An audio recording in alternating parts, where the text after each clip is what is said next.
스웨덴의 가구 브랜드 이케아가 크리스마스 대목을 앞두고 노조 파업을 피할 수 없을 것으로 보입니다. 저렴하고 깔끔한 디자인의 DIY 가구 브랜드로 유명한 이케아. 2014년 한국에 진출할 당시 국내 가구 업계가 뒤집어질 정도로 굉장한 주목을 받았는데요.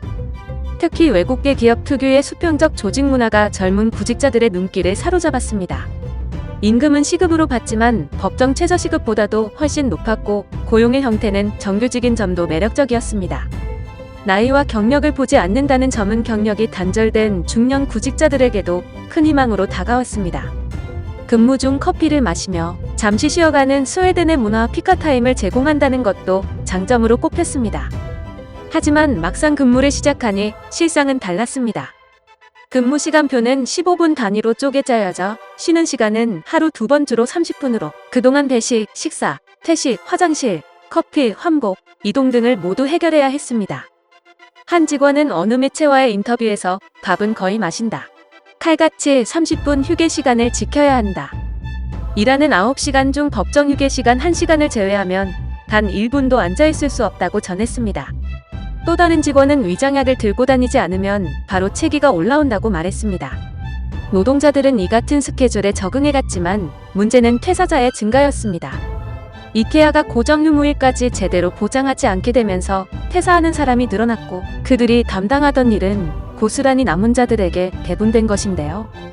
또한 높은 시급에도 불구하고 연봉은 국내 동종업계 비교 최저 수준인 것으로 드러났습니다. 이케아 해외 법인의 평균 시급과 비교했을 때도 절반 수준이라고 하는데요. 심지어 주 40시간 풀타임으로 일하는 근무자들은 10명 중 3명꼴이고 별도의 보너스도 없기 때문에 상여금과 성과급까지 받는 국내 대형마트에 비해 낮은 연봉을 받아갈 수밖에 없습니다. 이렇게 되자 꿈을 안고 입사했던 직원들은 점점 등을 돌리고 있는 상황인데요. 이케아 노조는 17일 기자회견을 열고 이케아 매장 4개 가운데 고양점, 광명점, 기흥점과 CSC 콜센터 소속 노조원들이 24에서 27일 파업할 계획이라고 밝혔습니다.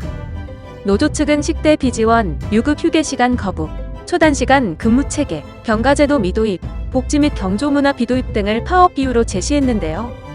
파업에는 이케아 근무자의 3분의 1에 해당하는 노조원들이 참여할 예정입니다. 또한 코로나19 사태를 고려해 집회와 같은 집단행동은 하지 않는다고 전했습니다.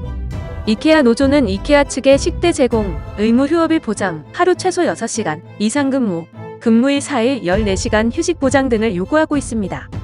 영상을 시청해주셔서 감사합니다. 여러분의 좋아요, 구독은 큰 힘이 됩니다. 지금까지 뉴스킹이었습니다.